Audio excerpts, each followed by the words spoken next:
Thank you. Like I mentioned in my weekly email, I got to go and see my mom for her birthday. And her birthday was earlier in July, so she didn't know that I was in the house. And so I got in at like 2 in the morning, and at about 10, my sister came and got me, and she's like, let's go down. And so my parents live with my parents, and so she's like, hi, can I come down? And my mom is just like, sure, come down. Are you gonna drive us to our doctor appointment? And as I come down, I started singing happy birthday. And I thought that maybe I had done something terrible to my mom because her reaction was like extreme. She was so surprised. And then the next day we did it again when my brother arrived. And so she had double the surprise, but it was so much fun taking her to some of her favorite places and hanging out with my siblings and just connecting with all of them. So that's how I spent last weekend. And Pastor Jacob let me know about the wonderful time that you all had here together. Now, growing up, I was quite content to get lost in the world of a book. I read all kinds of fiction, from lots of short stories to, those colorful board books, and then emerged into Sweet Valley High. Anyone else from the 80s, 90s? And Nancy Drew and Babysitter's Club. And all of it invited me into this world of imagination. But then there was this other genre that not only invited you to imagine, but also gave you permission to guide the imagination. Choose your own adventure. You could take a story from the beach to the desert by choosing page 6 versus page 16. You could move the main character to realize it was all a dream, or to find themselves searching for treasure by choosing page 3 or page 33. Everything could change based simply on the choices that you made. But if for some reason you decided that the only way to read the book was cover to cover, that somehow the idea of a book was far greater than following the choices that the book offered, you would find yourself confused and perplexed and dissatisfied. For these books to make sense, you had to take making a choice seriously. Sounds like a lesson for all of life. The choices we make change the direction and the scope and the veracity of our own life's adventures. Just think about the choices you made a year ago and where they have led you to today, or think about the choice you wish you had made a year ago because of where you would be today. Ask anyone who set a fitness goal, a career goal, a financial goal, or an education goal about the power that choices make. The power to choose the direction of our adventure, or even to choose whether or not some kind of adventure is had.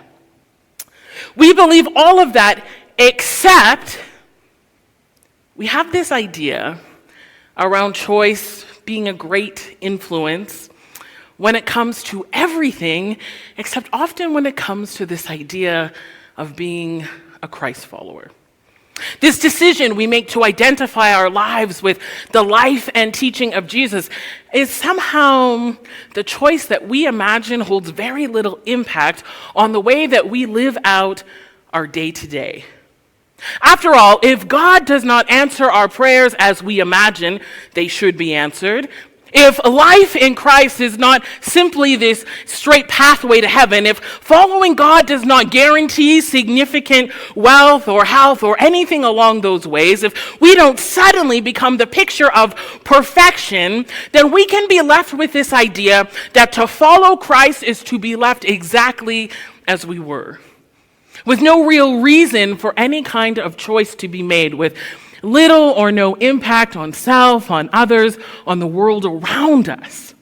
Paul said, to live is Christ, and some of us wonder if Christ makes any impact in life at all. And that is a way of being and seeing what it means to be a Christian or Christ follower.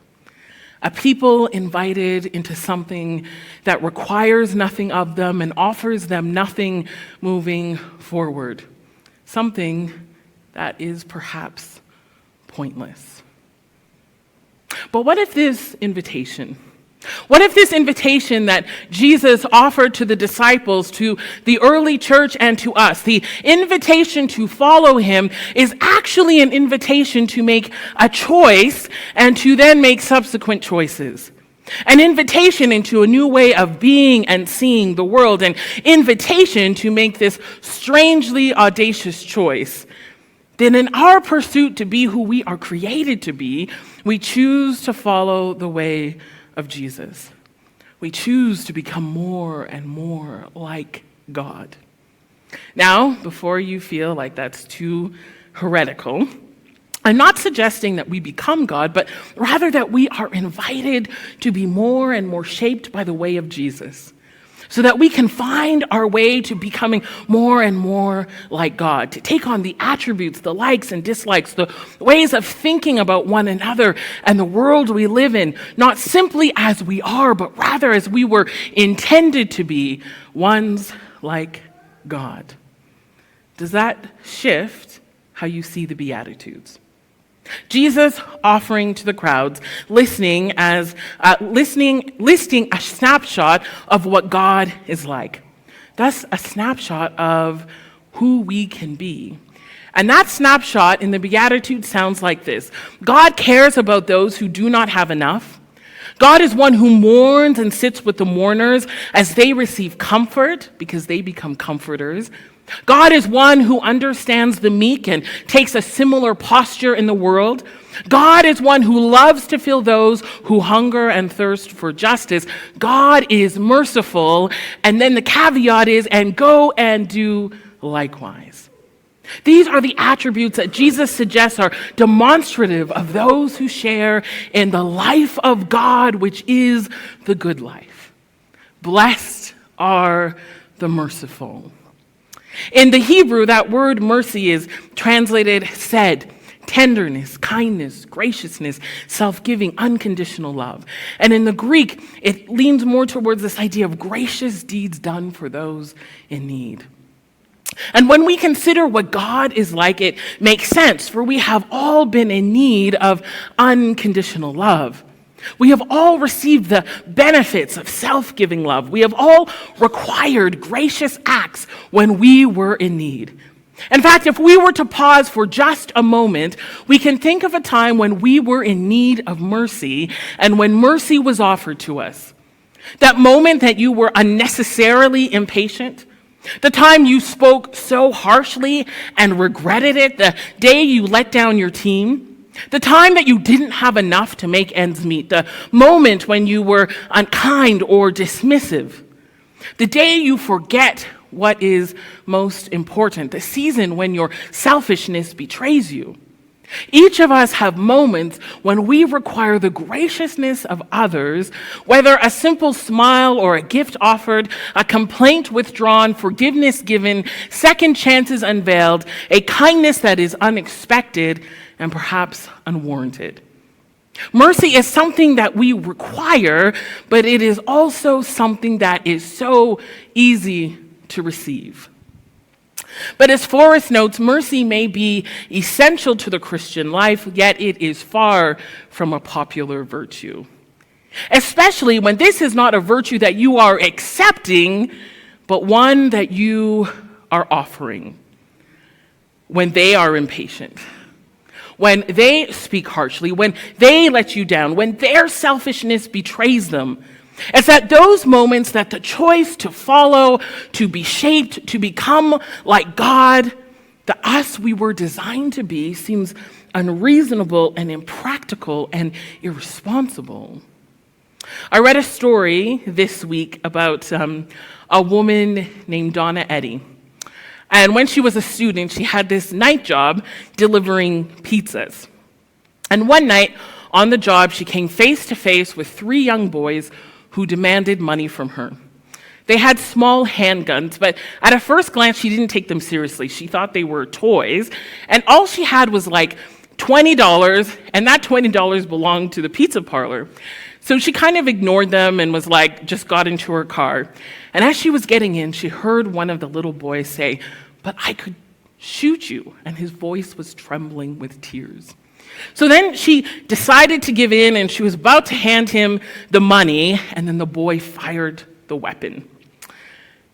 She thought it was like a pellet gun, but as the pain kind of went through her body, she was so angry. And then she got in her car, and she chased after the boys at full speed who were now running down the street. About 60 to 90 seconds later, she stopped, and she took a deep breath, and she asked herself, "So what are you going to do if you catch them? Are you going to kill them? Are you going to run them over? Are you going to maim someone?" And in an instant, she stopped. The boys kept running, and she found herself at the hospital, giving a report to the police as she discovered it wasn't a pellet gun, but was an actual gun that, through the way it had hit other things before hitting her, had left her bleeding, but fairly unharmed. But what stung her even more was not the after effects of the bullet wound, but the reality that she had been capable of such vengeance, of taking the life of one of those children, that she was capable of inflicting harm on them, and that left her bruised and outraged. And suddenly, she felt a call to mercy. Not just as something to receive, not as a simple act of graciousness in her time or her need, but an act of graciousness that she required to pass on to others in their time of need. Blessed are the merciful, for they will receive mercy. Peter is one of those characters in the scriptural text that we imagine understands what it is to be in need of mercy. He's noted for the strange questions that he asks, the assumptions that he makes, and the promises he is unable to keep. But for someone who we know from the vast amount of text we have about him that he is often in need of mercy, he is the same one who in Matthew 18 wonders aloud the very question that we all have when it comes to this idea of unconditional love, gracious acts in times of need, and loving kindness. All that we imagine are a part of the Jesus way. The question that creeps into our minds echoes Peter's. Peter says, "So how many times do I have to forgive someone? How many times do I have to be merciful? How many times do I have to be nice to that person who grates me? How many times do I need to offer kindness to the one who has not been kind to me? How many times must I make space for the one who does not make space for me? How often must I be merciful?" Now, if you have a parent like me, meaning my not nice self sometimes, or if you have a Caribbean parent, anyone? I don't think there's islands. Then you understand this kind of thing that people say, where they say, "Try it one more time." Anyone? Just me. Okay. All right, so I grew up in that. Oh, right, Trevor. Yeah, Trevor, you understand. Try it one more time. If you ever want to laugh, you just need to follow some Caribbean people on Instagram, and it's hilarious the way they talk about their parents, and I just send them to my parents all the time. So if you had a parent like that, then what Peter says next sounds extremely generous. Because he calls out this number. He says, "How many times do I have to be merciful?" And he comes up with this big number. He says, 7.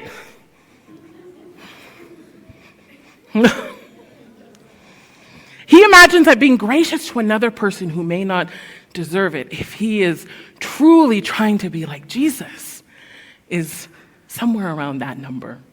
But Jesus' response to Peter's imagined generosity is that mercy is not something to be counted, but rather it is something to become. It's a way of being in the world. And he tells the story of a king who is ready to collect his debts from those who owe him. When he calls one of his servants who owes him millions of dollars to pay his debt or to be sold as a means of paying his debt. The servant falls to the floor and begs for mercy. The king, despite the great cost to himself, has mercy and forgives this debt of millions. The man is overjoyed that he has come face to face with the opportunity to accept mercy, a gracious act in the face of his great need. And he leaves the presence of the king relieved from debt and relieved from the burden that he carried. The same man who has experienced mercy encounters someone along his way home who simply owes him thousands. And he insists he must collect what is his. And when the man begs for mercy, the one who received mercy is irate and has put the man into prison. Offering mercy is beneath him, despite the fact that he understands what it is like to receive mercy. The king, upon hearing the ways that one who received this gracious response in the face of his need responded to someone else in a similar position with angst and anger, sends the unmerciful servant to prison until his debt can be paid. This is a story that Jesus tells to help Peter see that his number is too small to consider when we are face to face with the call to be merciful. Instead, those who consider mercy to be a way of being, the way they live their lives, the offering of mercy is intended to be something you can't keep track of, something that you can't count, you can't measure. It is simply the way that you are. Mercy becomes a way of being because the merciful have come to understand that sharing in the life of God is to offer that which you also require. This is so important that Jesus suggests that to offer mercy is to somehow live a life that is separate from sharing in the life of God and moves you away from that sharing in this life. Jesus says mercy matters. But to simply equate the call to mercy to be something that is limited to the offering of forgiveness and second chances is to ignore the meanings found within the original language. Hesed, this picture of unconditional love, and this eleos, this picture of gracious deeds done for those in need. So yes, forgiveness is a gracious act that we offer to those in need. It is something that we require. It's something that protects us. It's something that frees us and frees those around us. Forgiveness is a tool of liberation for us and others, but mercy extends beyond the kindness of the undeserved reprieve from the burden of the wrongs that lie between us, person to person. Mercy is also the kindness of the undeserved reprieve from the burden of the wrongs that lie among us. Consider this morning's text. Jesus suggests in Matthew 25, yet again, that if there is one thing that keeps us from being connected with God and from sharing in the life of God, from being made like God, it is found in the ways that we hoard mercy.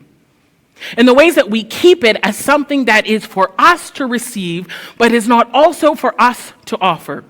Both in the ways we resist mercy person to person, situation to situation, but also the ways we resist mercy among us. Jesus insinuates if you want to share in the life of God, if you want to become who you were created to become more and more like God, then offer unconditional love, gracious acts to those in need, extending loving kindness among you by offering food to the hungry, water to the thirsty, making space for the stranger. Let them come and find home in the same places that you find home. Clothe those who are naked, care for the sick, and remember the humanity of those who find themselves imprisoned. That's a big one, especially in our society. In some ways, Jesus says, be the agent of forgiveness within the spaces and systems and structures that have allowed for and created and perpetuated hunger and thirst, isolation, lack, and confinement. Find ways to be mercy in these spaces, not just 7 times, but more times than you can count. For it is in the offering of mercy that you recognize the mercy you have received, the mercy that has defined you, that has brought you to life, that has saved you, the mercy that has forgiven and protected you, the mercy you required, the mercy you just might require.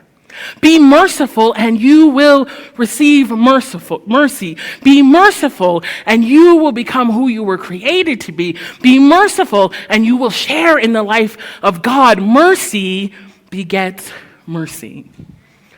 Oh Lord, make us more merciful. Because mercy at its best has the capacity to change the world. To follow the way of Jesus is the great invitation that we are offered.